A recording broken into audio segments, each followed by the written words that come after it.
Ya, kita akan masuk dalam doa ya. Kita mohon pertolongan Tuhan.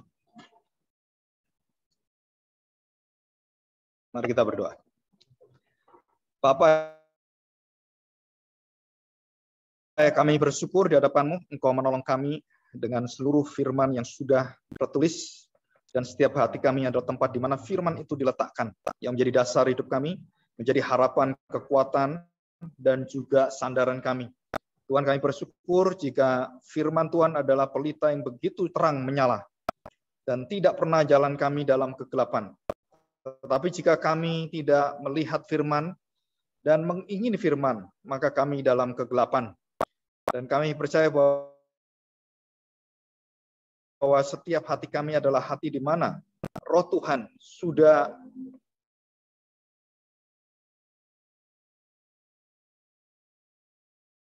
yang memisahkan kami, yang menjauhkan kami dari kasih Tuhan. Walaupun dalam kelemahan daging kami seringkali seperti bangsa Israel, dan juga seperti raja-raja Yehuda dan Israel, yang selalu jatuh dan melakukan apa yang tidak berkenan dan yang jahat di mata Tuhan. Pimpinlah kami Tuhan, supaya kami tidak menghindari satu waktu bersama dengan Tuhan, dan juga dalam roh dan kebenaran-Mu, kami tetap berjuang dan kami tetap bertanggung jawab di hadapan Tuhan. Dan setiap hidup kami adalah milik Tuhan. Setiap rencana yang Engkau berikan pada kami harus memberikan satu janji bahwa kami akan terus berjalan bersama dengan Tuhan apapun keadaan yang kami hadapi. Dan itulah yang berkenan kepada Engkau. Dan seperti bangsa Israel, kami mau belajar bahwa Tuhan adalah Tuhan yang setia. Walaupun kami jauh meninggalkan Tuhan dan membelakangi Tuhan. Karena janji Tuhanlah kami ditarik kembali dari tempat yang tidak mungkin kami bisa kembali. Akhirnya Tuhan bawa kami kembali. Terima kasih Bapa. Kami serahkan hati kami, pimpinlah kami. Di dalam nama Tuhan Yesus kami serahkan doa kami ini. Amin. Ya, kita hari ini membuka Yeremia pasal 29. Ya, ada ayat yang menjadi ayat yang sering dibahas ya. Memberkati kota di mana kita ada dalam Yeremia ini. Yeremia yang ke-29. Saya baca ayat yang pertama ya. Surat kiriman kepada orang-orang buangan di Babel. Jadi Babilonia, setelah itu Assyria. Ya, Assyria. Nah, terus di dalam beberapa waktu itu ada juga bangsa Kastim. Ya. Dan setelah itu baru kita masuk pada zaman di mana Tuhan Yesus datang dan kerajaan Romawi. Jadi ada 4 kerajaan besar ya. Mesir, kemudian Babilonia, Assyria, Kastim, dan terakhir adalah Romawi. Terakhir itu ya. Kita belajar pada zamannya Babel atau Babilonia. Ayat pertama, beginilah bunyi surat yang dikirim oleh Nabi Yeremia dari Yerusalem kepada tua-tua di antara orang buangan, kepada imam-imam, kepada nabi-nabi, dan kepada seluruh rakyat yang telah diangkut ke dalam pembuangan oleh Nebukadnezar, Raja Babilonia, dari Yerusalem ke Babel. Itu terjadi sesudah Raja Yekonya beserta Ibu Suri, pegawai-pegawai istana, pemuka-pemuka Yehuda dan Yerusalem, tukang dan pandai besi telah keluar dari Yerusalem. Surat itu dikirim dengan perantara Elasa bin Safan dan Gemaria bin Hilkia yang diutus oleh Zedekia, Raja Yehuda, ke Babel. Kepada Nebukadnezar, Raja Babel bunyinya, beginilah firman Tuhan semesta alam, Allah Israel, kepada semua orang buangan yang diangkut ke dalam buangan dari Yerusalem ke Babel. Dirikanlah rumah untuk kamu diami, buatlah kebun untuk kamu nikmati hasilnya, ambillah istri untuk memperanakan anak laki-laki dan perempuan, ambilkanlah istri bagi anakmu laki-laki dan carikanlah suami bagi anakmu perempuan, supaya mereka melahirkan anak laki-laki dan perempuan, agar di sana kamu bertambah banyak dan jangan berkurang. Usahakanlah kesejahteraan kota kemana kamu aku buang. Nah, ini yang sering dipakai ini ya, ayat ini. Dan berdoalah untuk kota itu kepada Tuhan, sebab kesejahteraannya adalah kesejahteraanmu. Ya, di mana kita berada di Bandung, di Indonesia, saudara tidak peduli rajanya siapa, saudara kita mempunyai satu penyertaan Tuhan. 8. Sungguh beginilah firman Tuhan semesta alam, Allah Israel. Janganlah kamu diperdayakan oleh nabi-nabimu yang palsu. Ya, diperdaya, dibujukin. Oleh nabi-nabimu yang ada di tengah-tengahmu dan oleh juru-juru tenungmu. Jadi nabi palsu akhirnya dengan tenung-tenung peramal-peramal itu, paranormal yang palsu. Dikatakan di tengah-tengah juru tenungmu dan juga nabi-nabimu, dan janganlah kamu dengarkan mimpi-mimpi yang mereka impikan. Mimpi-mimpi yang mereka impikan. Itu bentuk kalimatnya tuh mimpi yang diingini dan kemudian menjadi satu, bukan halusinasi ya, tetapi satu utopia, satu keinginan yang menipu sekali. Nanti saya jelaskan ini. Sebab mereka bernubuat palsu kepadamu demi namaku. Aku tidak mengutus mereka, demikianlah firman Tuhan. Nah, apa yang dikatakan dinubuatkan oleh mereka? Setelah itu persis dengan gereja zaman sekarang. Kamu anak Tuhan, kamu umat pilihan Tuhan. Tuhan tidak akan membuang kamu. Kalau membuang kamu nggak akan lama-lama. Dan Tuhan akan menolong kamu. Dan sejahteralah hidupmu. Dan semua yang dijanjikan oleh Tuhan itu pada zaman Abraham semuanya itu diulangi terus. Dan mereka kemudian sudah dipengaruhi dengan nubuatan palsu, janji-janji palsu. Ya, jadi mereka tidak akan dibuang oleh Tuhan. Walaupun dosa dan segala bentuk kekejian mereka lakukan dan penyembahan berhala mereka lakukan. Jadi Tuhan tetap setia pada mereka walaupun mereka dalam ketidakkudusan. Nah, inilah nabi yang palsu. Ya, nabi yang palsu itu tidak mengajarkan tanggung jawab dalam hidup, dalam pekerjaan, di dalam seluruh bisnis. Dan mereka hanya mengajarkan di dalam gereja dan di luar gereja itu semaumu sendiri. Ya, 10 sekarang. Sebab beginilah firman Tuhan, apabila telah genap 70 tahun bagi Babel, barulah aku memperhatikan kamu. Ini sama dengan Rut. Ya, memperhatikan, Tuhan memperhatikan. Aku akan menepati janjiku itu kepadamu dengan mengembalikan kamu ke tempat ini. Ya, diingat-ingat ini ya, 70 tahun baru aku akan memperhatikan kamu. Sebab aku ini mengetahui rancangan-rancangan apa yang ada padaku. Bukan padamu. Rancangan-rancangan, rencana-rencana yang ada padaku. Ya, jadi siapa yang merencanakan? Tuhan sendiri. Mengenai kamu. Demikianlah firman Tuhan, yaitu rancangan damai sejahtera dan bukan rancangan kecelakaan, kebinasaan, kehancuran. Untuk memberikan kepadamu hari depan yang penuh harapan. Itu gereja masa depan penuh harapan. Ya, dulu di Surabaya ada gereja masa depan cerah, MDC. Terus kemudian diteruskan di Bandung oleh muridnya Pak Yeremiarim, ya Pak Bambang Wijaya nggak salah, yang ada di Pasir Koja. Nah, kemudian gereja Fajar Pengharapan. Itu sama, ya. Jadi mulai itu berubah namanya. Dan ini ayat ini dipakai untuk memberikan kepadamu hari depan yang penuh harapan. Dan apabila kamu berseru dan datang untuk berdoa kepadaku, maka aku akan mendengarkan kamu. Sebelum 70 tahun kamu doa, kamu mau sujud, aku tidak dengarkan. Karena itu hukuman. Itu resiko.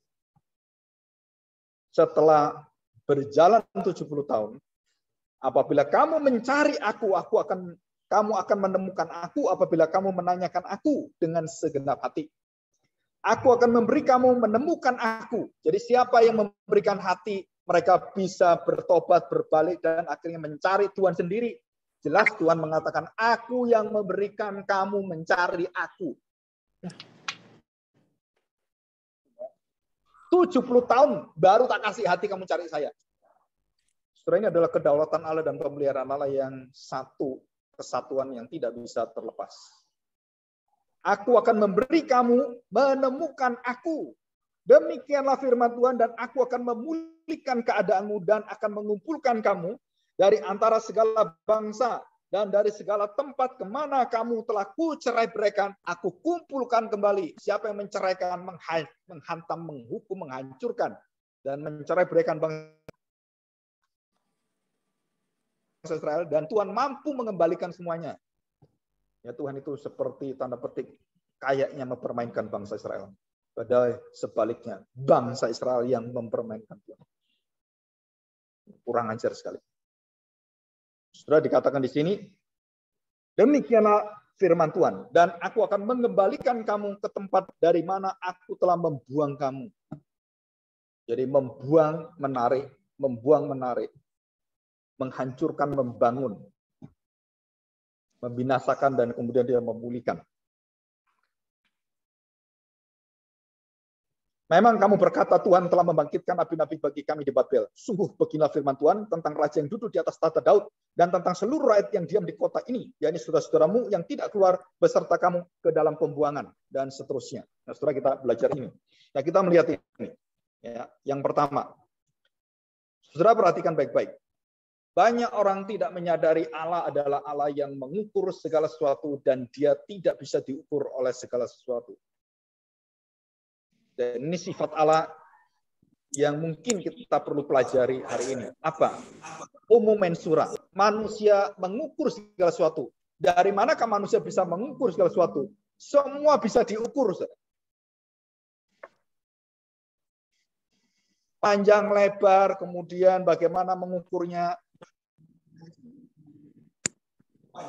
Dan bukan hanya itu, bukan hanya panjang lebar, bahkan udara pun bisa diukur, salju turun pun bisa diukur berapa tebalnya salju itu.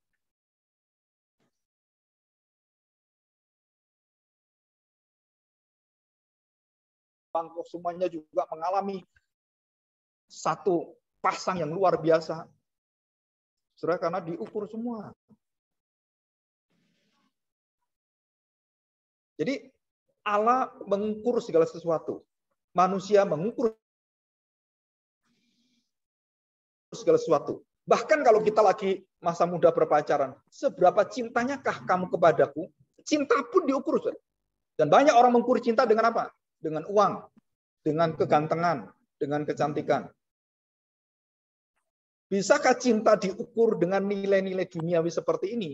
Itu namanya cinta yang berdasarkan dasarnya adalah kesementaraan. Uang, kecantikan, semua itu sementara. Dan cinta itu adalah cinta yang tidak sementara. Tapi kita senang mengukur cinta. Bahkan ada yang mengajarkan, katakanlah kepada istrimu, suamimu, 1 hari 7 kali seperti itu. Tuhan mengatakan semua 7 kali, katakan I love you. Tuh, ada loh yang mengajar gini, saudara. Motivator Kristen banyak mengajar aneh-aneh seperti itu. Saya punya murid juga sama, saya beritahu, kamu jangan kebablasan ya. Karena firman Tuhan kamu langgar, kamu ngajar orang, kamu pikir kamu benar, kamu menyesatkan orang banyak. Dan banyak motivator sekarang runtuh semuanya. Yang dulu ngetop itu, akhirnya moralnya hancur semua. Di mana itu semua? Mereka kawin lagi, punya anak di luar nikah, anaknya datang cari papanya, kaget semuanya. Oh, dosa itu nggak bisa kamu tutupi, saudara. Kamu jangan main dengan Tuhan.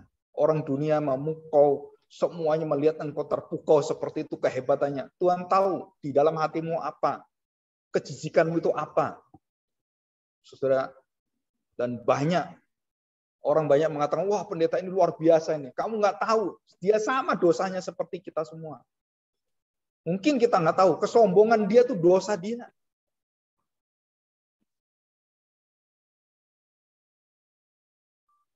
Kita nggak tahu, saudara. Tapi kita di hadapan Tuhan, kita sama semua. Diukur oleh Tuhan. Saudara, kalau Tuhan mengukur segala sesuatu, artinya bahwa Tuhan mengukur bukan dengan ukuran dunia. Bukan, saudara. Kasih Allah diukur dengan apa? Bukan diukur dengan berapa banyak kamu berkorban. Bukan. Diukur dengan apa? Dengan pengorbanan Kristus yang tak terhingga. Jadi Tuhan mengukur cintanya, mengukur betapa dalam kasihnya. Saudara, itu ukurannya ukuran infinity. Unlimited. Saudara. Semua apa yang dilakukan Tuhan itu unlimited.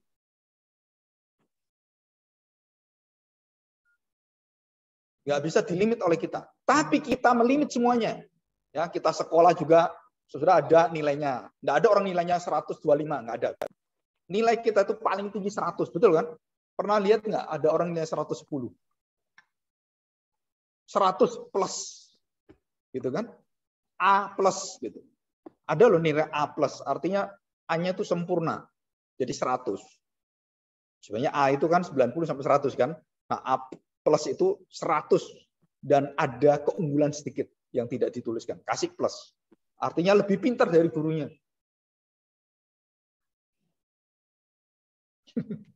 Kalau dapat nilai A plus itu berarti gurunya tuh lebih rendah dari muridnya.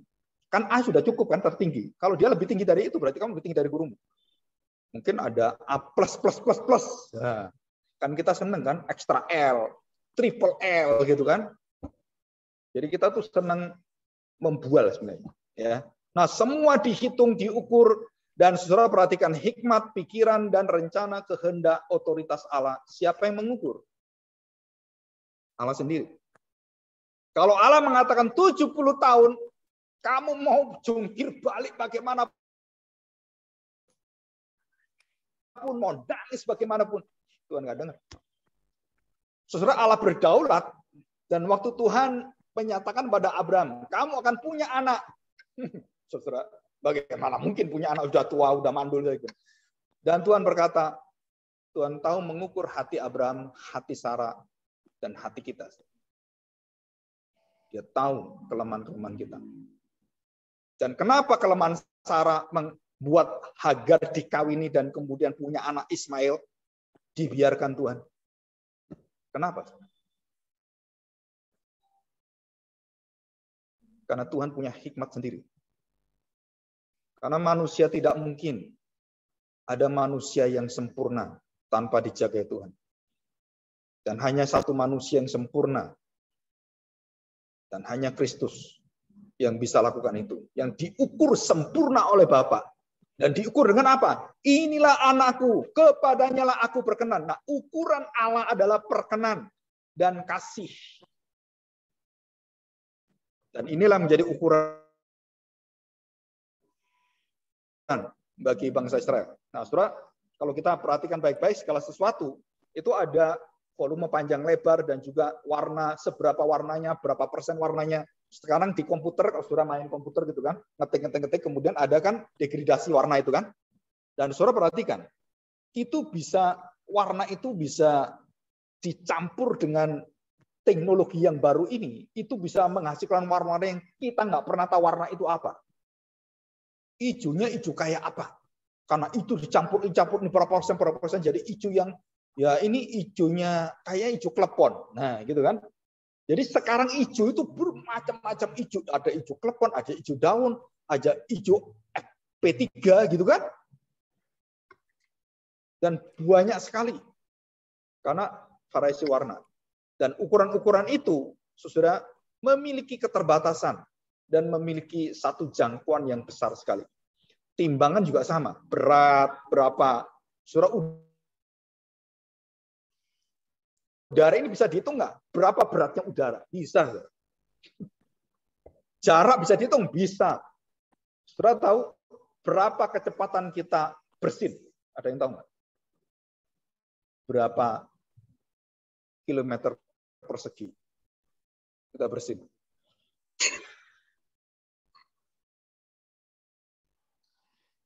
Bahkan kentut pun bisa dihitung. Sebau apa kentut itu? Oh, ini makan jengkol. Baunya seluruh ruangan bau semuanya.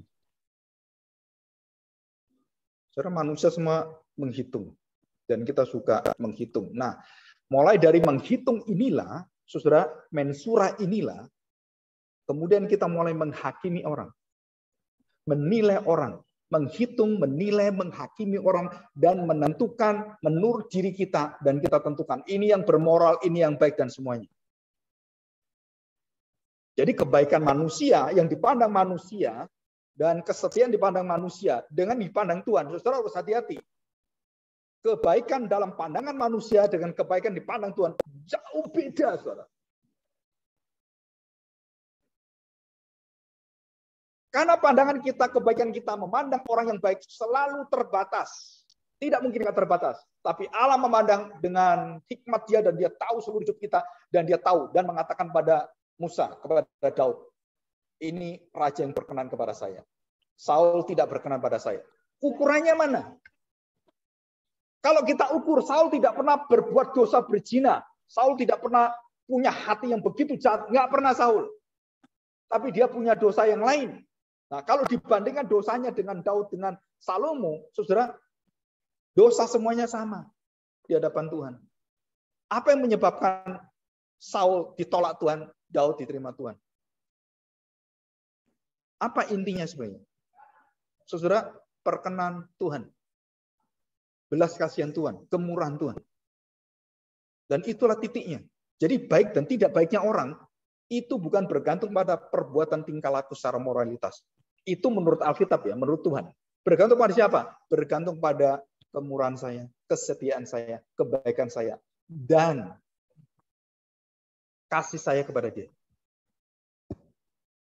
Jadi nilai-nilai yang ada di dunia ini, kebaikan, kejujuran semua, saudara, kalau itu sebatas manusia, kita jatuh terus di dalam penilaian salah. Tapi kalau kita kembali kepada Tuhan, loh, kamu ini jujur kok bohong lagi? Tuhan mengatakan, nggak apa-apa, asal dia balik jujur lagi. Sampai berapa kali saya bisa menerima dia? 70 kali, 7 kali. Ukuran Tuhan apa? Bukan penjara. Bukan dihakimi masa. Orang nyopet cuman handphone, digebukin sampai mati. Ini masyarakat yang kelewat batas mengukur orang kelebihan.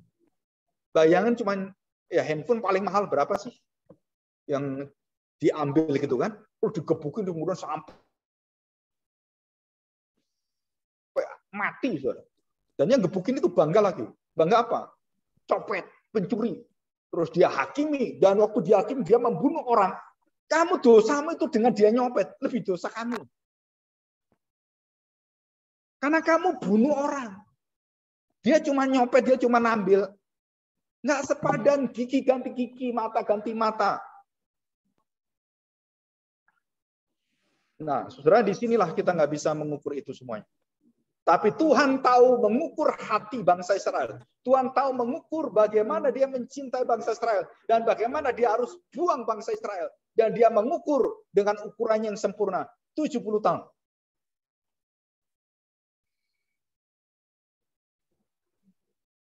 Jadi, saudara perhatikan.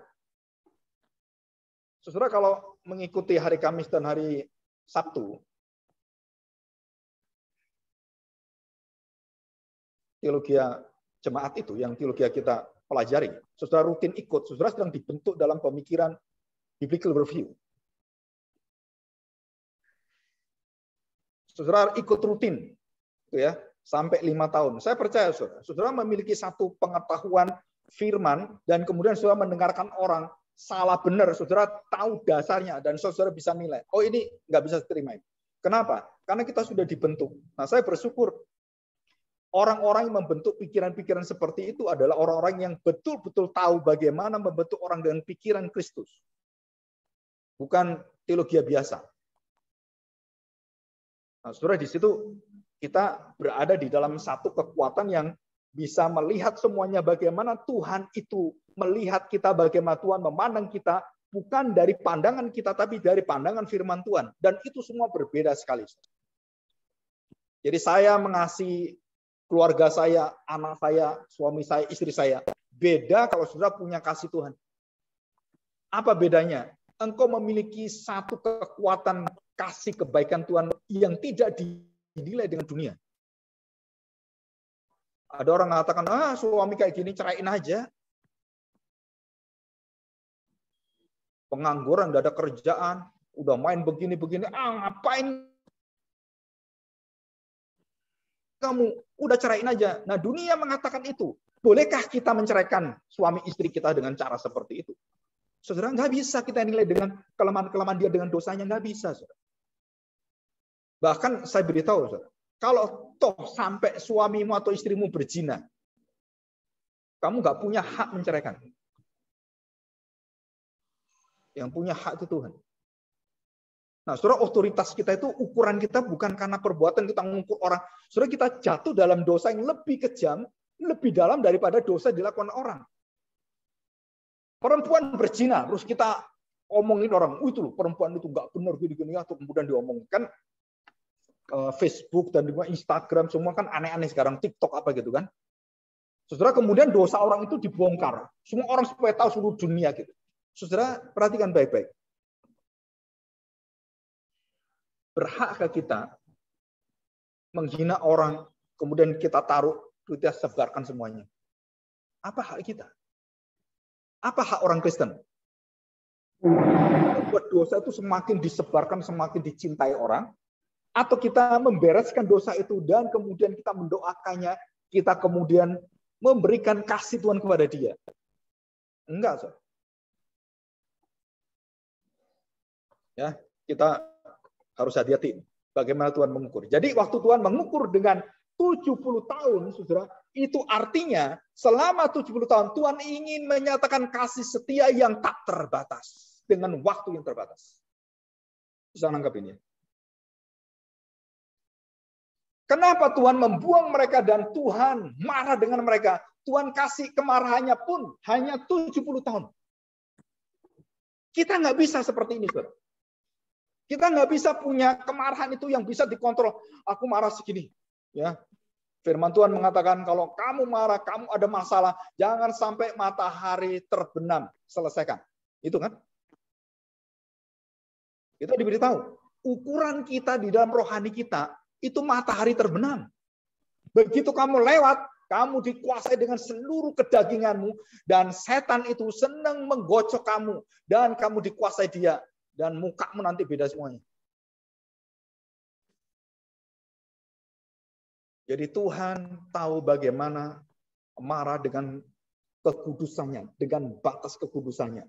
Dan dia waktu marah, dia marah selama 70 tahun. Dia membuang bangsa Israel dan dia menyediakan setelah 70 tahun, Tuhan janjikan apa? Kamu akan mencari aku dan aku akan memberikan roh yang supaya kamu mencari aku. Saudara, bukan Israel. Bukan mereka ngerti, oh Tuhan aku sadar, aku bertobat. Benar Tuhan kamu. Enggak, mereka enggak bertobat. Dari mana mereka bisa bertobat? Karena Tuhan mengatakan, kamu akan aku berikan hati yang mencari aku.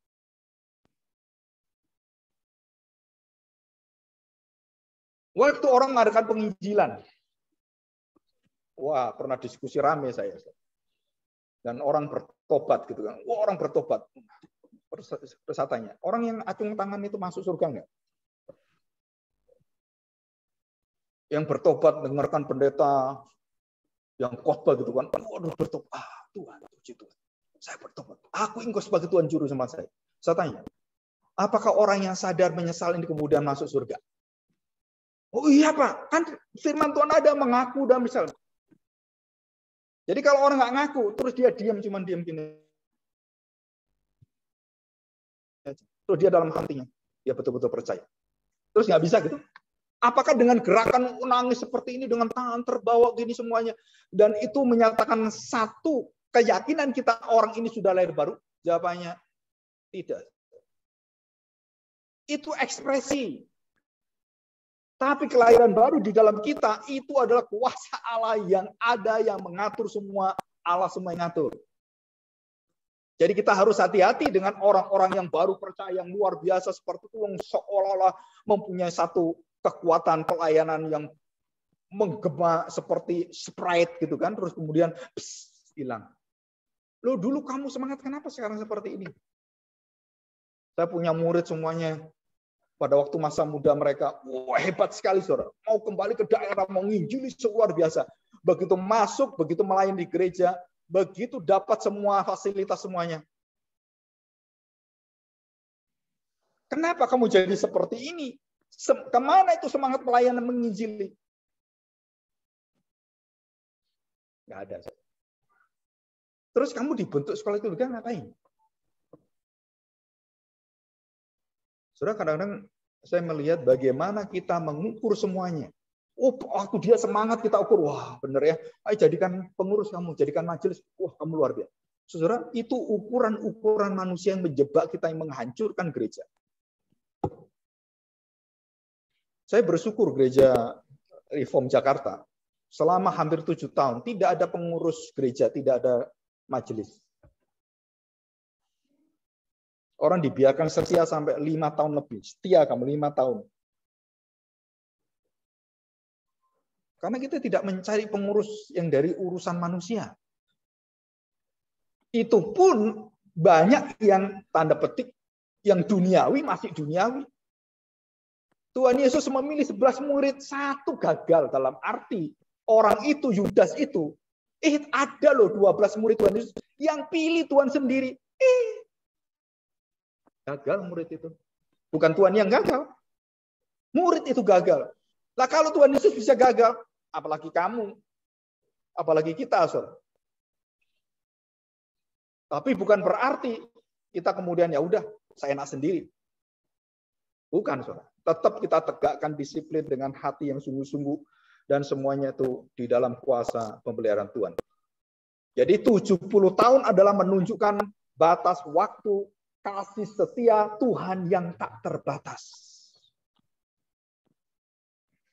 Saudara, kenapa Tuhan itu selalu memberikan hatinya seperti itu?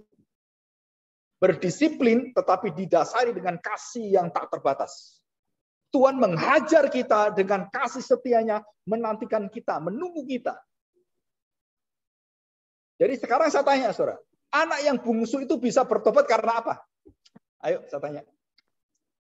Karena dia bisa bertobat, karena dia bisa kemudian sadar, mengerti gitu, bukan. Karena kasih Bapaknya. Jadi motivasinya bukan diri dia, tapi karena kasih Bapaknya, kebaikan Bapaknya, dan dia mengingat bagaimana Bapaknya memelihara hamba-hambanya, budak-budaknya, jauh lebih baik dari saya yang bangkrut seperti ini.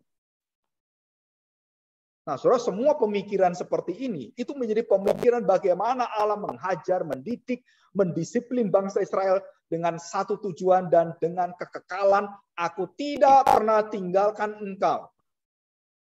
Dan itu dijaminkan Tuhan kepada kita semua.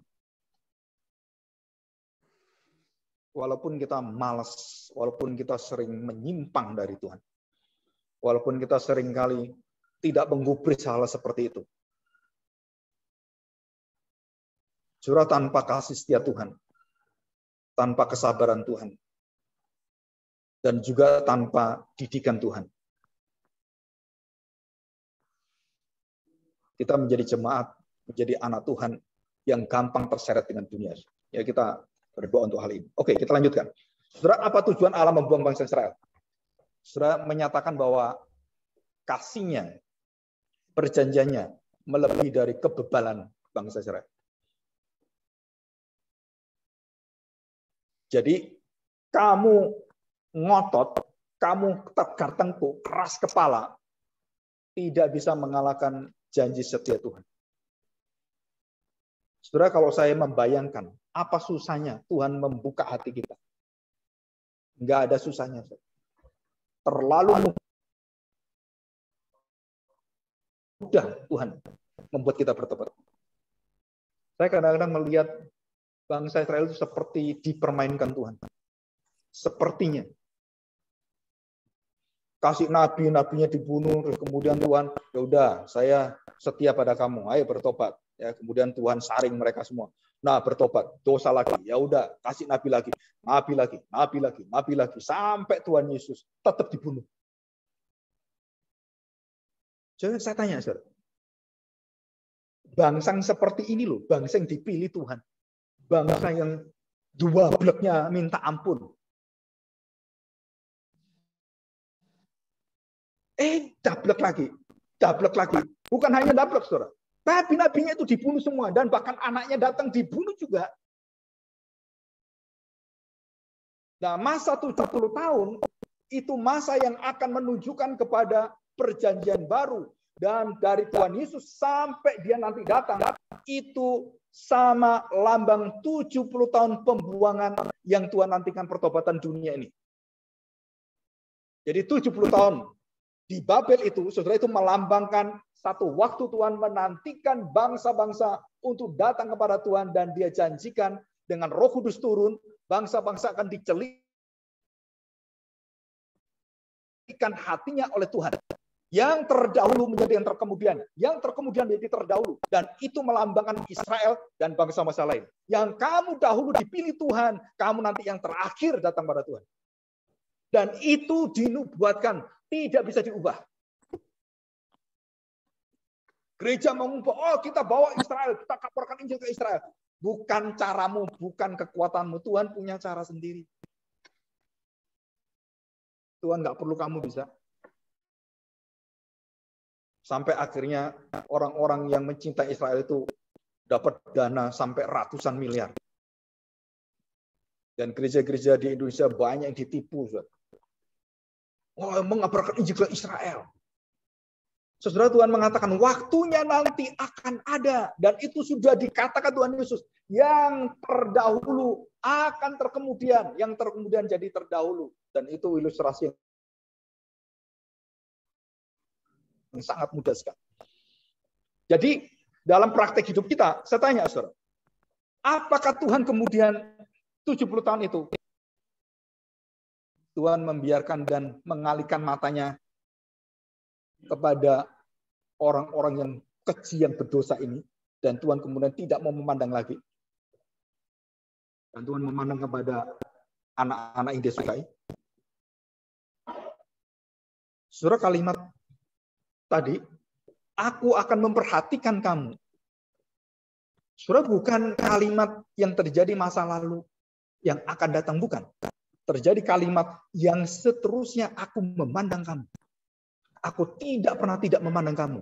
Aku terus mengawasi kamu. Dan aku satu persatu hidup kejelianmu. Rambutmu jatuh pun aku tahu semuanya. Bayangin, saudara. Bangsa Israel 70 tahun yang teriak-teriak pada Tuhan, yang marah-marah pada Tuhan. Dia tetap tahu, dia tetap dengar betapa besarnya dosamu. Kasih setia Tuhan itu menjadikan Tuhan tahan mendengar doamu dan caci maki semut-semutmu. Dia tahan, dan sampai akhirnya 70 tahun. Dia buka hatimu. Seperti janjinya dia. Saudara, kadang-kadang kita dibawa dalam situasi yang kita nggak bisa apa-apa. Baik itu hati kita, hati orang yang kita cintai, hati orang yang keras kepala gitu kan, yang beku hatinya. Saudara-saudara, jangan pernah takut janji Tuhan. Jika dia anak Tuhan, kita tinggal doakan setia. Setiap hari. Dan tinggal tunggu waktu Tuhan. Terbuka hati. Urusan kliknya Tuhan, bukan urusanmu. Urusanmu adalah engkau memohon pada Tuhan. Engkau memohon. Engkau berkata pada Tuhan bahwa orang-orang yang jauh daripada engkau bawa kembali padamu. Saudara, kita diminta hanya berdoa, bukan mengatur Tuhan. Nabi-nabi mengatakan, wah tenang aja, jangan khawatir. Kamu akan dipakai oleh Tuhan. Kamu menjadi bangsa yang memberkati bangsa lain. Janji Tuhan. Kita seperti bintang-bintang di langit. Dan banyak khotbah seperti itu. Banyak seperti pasir di laut. Kita menjadi umat anak-anak kerajaan Allah. Anak kerajaan itu memiliki warisan-warisan kerajaan besar. Kuasa-kuasa luar biasa. Wah, saudara, seolah-olah wah, luar biasa ini.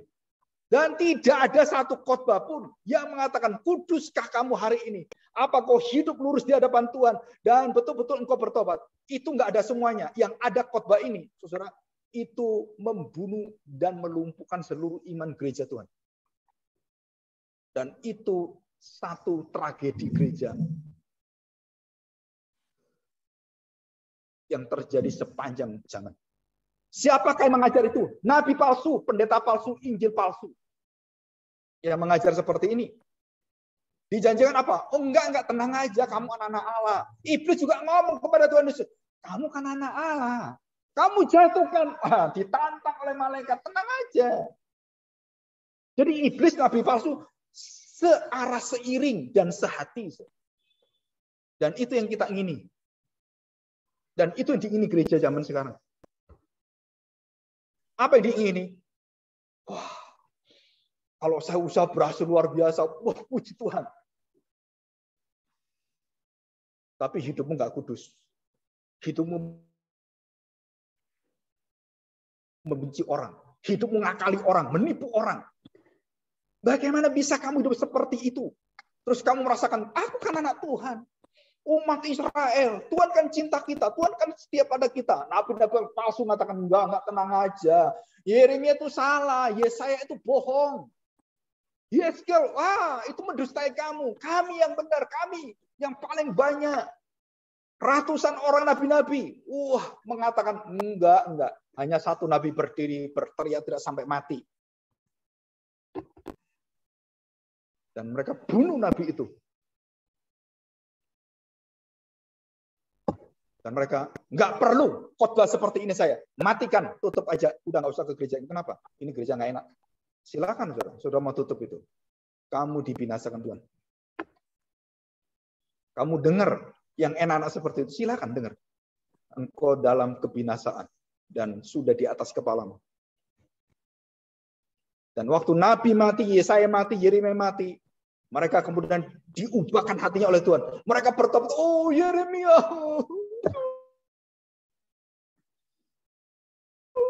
Yeremia. Kami bertobat, Bapak, kami kurang ajar. Kan gitu kan?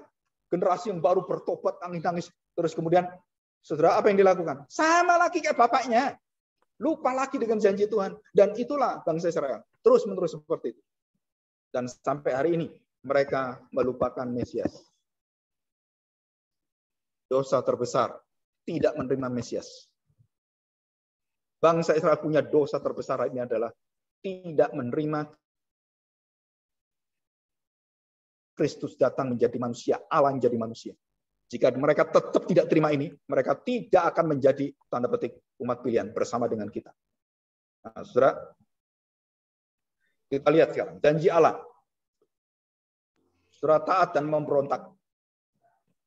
Saudara perhatikan, pembuangan adalah cara terakhir Allah untuk membawa bangsa ini menyadari bahwa mereka tidak bisa berdasarkan hidup kekuatan dirinya sendiri. Mereka harus bersandar pada Tuhan dalam setiap waktu, setiap saat, dan kita berdoa di dalam roh kita, dalam kebenaran, untuk selalu mengandalkan Tuhan dalam segala peristiwa, segala hal. Saudara, masalahnya sekarang saya tanya, apakah kita setiap hari seperti ini?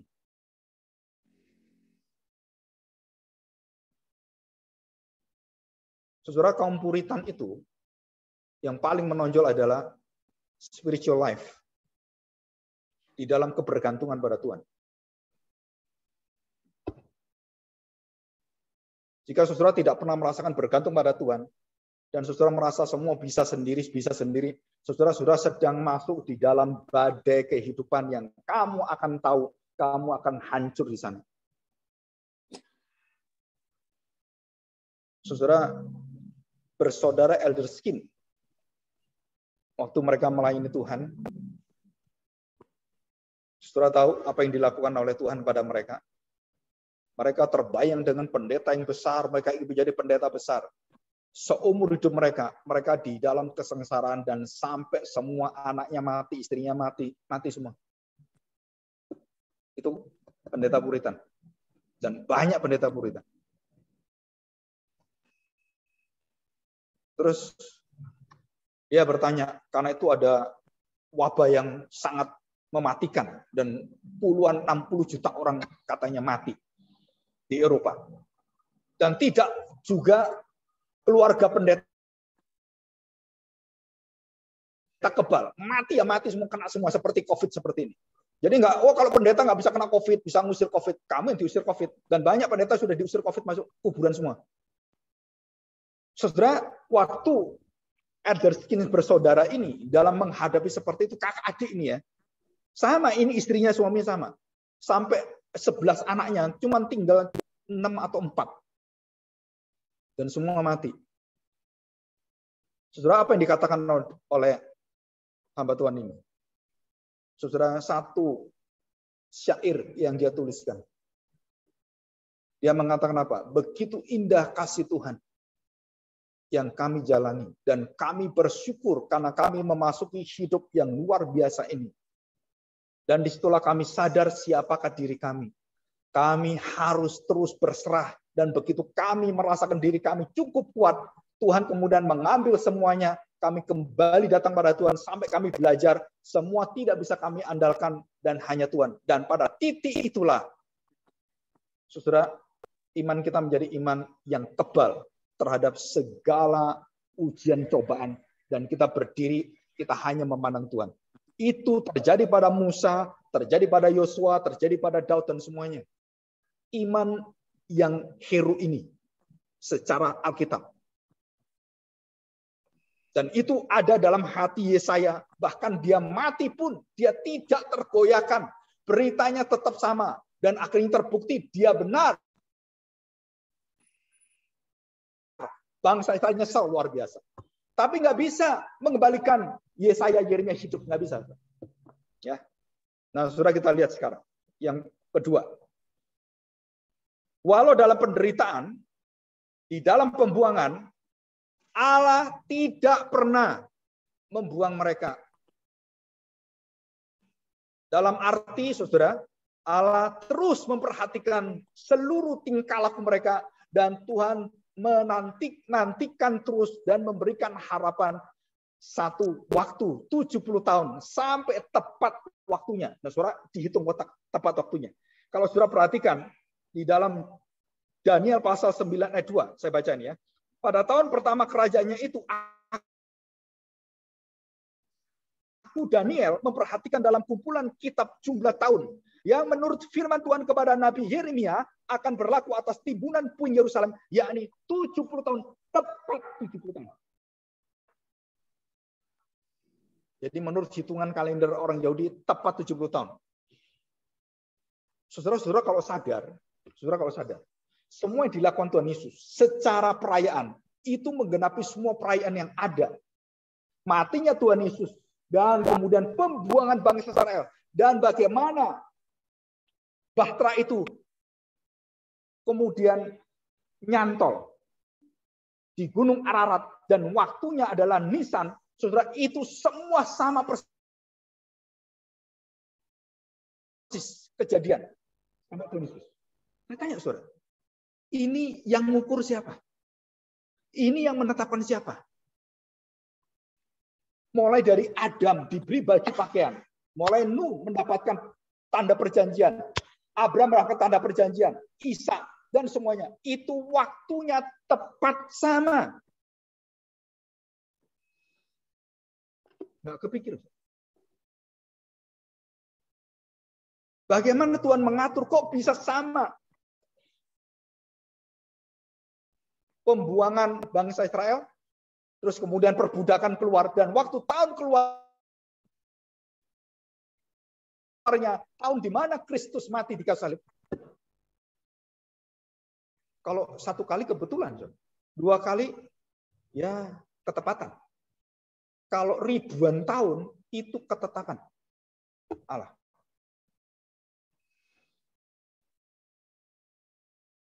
Jadi kalau kita mempunyai satu iman dengan janji Tuhan seperti ini, saudara, nggak kebayang, saudara. Nggak kebayang apa? Kebangetan kamu nggak beriman pada Tuhan. Kamu tidak mengetuhankan Kristus. Itu kebangetan. Karena begitu banyak bukti yang memukau, yang menakjubkan bagaimana waktu Tuhan sampai Kristus menggenapi seluruh kejadian dan nubuatan perjanjian lama, itu lengkap digenapi Kristus dalam seluruh perkataan, perbuatan, dan hidupnya. Dan tidak ada yang luput satupun. Dan dialah berita inti dari seluruh firman Tuhan. Dialah puncak daripada cincin yang berliannya adalah Kristus. Jadi bukan cincinnya kita, cincinnya bagus, bukan. Berliannya. Dan cincinnya itu adalah Alkitab. Berliannya Kristus. Dan itu dikatakan oleh kaum Puritan. Jadi kaum Puritan itu bukan orang biasa. Mereka orang-orang yang punya literatur sastra yang luar biasa, dan dia bisa tuliskan satu ilustrasi gambaran-gambaran yang begitu memukau, luar biasa. Walaupun itu tidak setara dengan Alkitab, tetapi mereka menjelaskannya itu Waktu saya baca kadang-kadang, ini kalau nggak orang rohani luar biasa, nggak bisa tembus ini. Nggak bisa tembus itu. Seseorang yang tidak pernah mengalami kematian, mengalami perpisahan, mengalami saudara nggak bisa menembus satu perasaan. Bagaimana saya bisa mengerti orang itu ditinggal mati? Nggak perlu. So. Nanti kalau anakmu mati, istrimu mati, baru kamu tahu rasanya apa arti terhilang di hadapan Tuhan. Kangen dengan kuasa Tuhan. Kamu baru tahu rasanya. Tapi sebelum kamu memasuki itu, kamu nggak akan bisa. Seorang perempuan yang caci maki mamanya. Tadi ini ada satu ilustrasi waktu saya baca di Amerika. Tiba-tiba anak itu datang nangis ke mamanya. Kenapa, saudara? Dia baru melahirkan. Dan dia baru tahu rasanya melahirkan kayak apa. Dia keinget mamanya. Dia balik ke mamanya. Saudara, sebelum kamu mengerti semua, mengalami, nggak bisa kita ngomong. Bagaimana kita ngomong? Nanti kamu mengalami sendiri. Nah, orang-orang, saudara, kaum Puritan itu, juga kaum reformator, itu adalah doctrine for life. Kita harus mengalami itu dalam hidup kita bersama dengan kuasa Tuhan. Baru kita tegar di hadapan kita. Kita pandangan kita nggak takut mati, nggak takut apapun. Baru kita bisa berdiri. Dan kita harus hormat kepada Tuhan dalam setiap area kehidupan kita. Kita berlutut, kita berdoa supaya Tuhan jagai kita, jagai anak kita, jagai masa depan kita, jagai semua ucapan-ucapan kita, arah hati kita. Saudara, itu doakan tiap hari. Doakan tiap hari. Ayub mendoakan anaknya. Setiap pesta selesai, dia lebih serius berdoa. Nah, saya tanya sekarang. Kita berdoa rutin. Terus, anak kita berpesta. Pergi dengan temannya. Apakah kamu berdoa?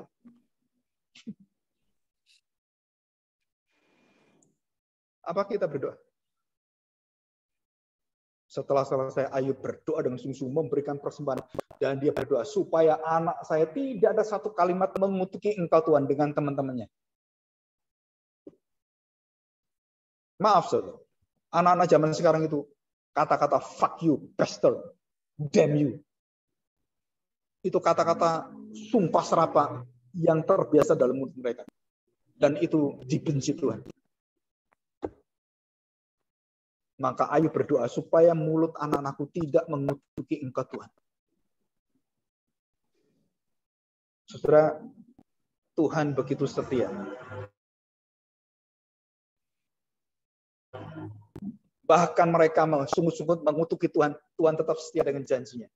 70 tahun. Dan itulah batas waktu Tuhan untuk menyatakan kasih yang tak terbatas. Dan Tuhan buka hatinya dan Tuhan tobatkan mereka. Saudara, kendali semua di tangan kedaulatan Tuhan. Ada orang tanya saya, Pak, Bapak nggak takut merintis gereja? Saingan Bapak itu gereja-gereja besar, luar biasa itu. Apalagi nanti ini gereja reform mau dirikan di sini. Saya tanya, kamu itu bergereja atau berbisnis? Saya nggak peduli gereja siapa dirikan di Indonesia, di Bandung. Nggak peduli saya. Saya peduli dengan hidup saya di hadapan Tuhan. Saya bertanggung jawab enggak di hadapan Tuhan. Soal itu semuanya saya bersyukur orang bisa buka dipakai Tuhan. Puji Tuhan. Ngapain kamu masalahkan dengan gereja saya dengan enggak ada masalahnya. Kita kerajaan Allah sama. Apa masalahnya? Kamu ini dipakai setan mungkin ya. Supaya gereja dipecah-pecah, diadu-adu seperti itu. Nah, saudara, kita bukan seperti itu. Dan yang terakhir, saudara. Ya, terakhir. Yang ketiga. Saudara, kita akan melihat dasar iman yang palsu dan benar. Injil palsu dan benar. Dan hidup yang benar di hadapan Tuhan.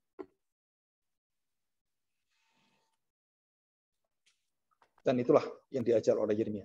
Dan tidak pernah kamu takut. Aduh, jangan kamu memimpi lagi nanti ke Yerusalem. Enggak. Disinilah kamu dibuang Tuhan dan di tempat di mana kamu diangkut. Dan memang Tuhan yang menetapkan seperti itu. Kamu hidup, kamu makan, kamu minum, kamu beranak cucu, silakan. Dan kamu menanam semua silakan. Dan semua Tuhan berkati kamu semuanya. Dan itu luar biasa. Kalau kita berpikir dibuang, aduh dibuang. Aduh saya bangkrut, aduh bangkrut.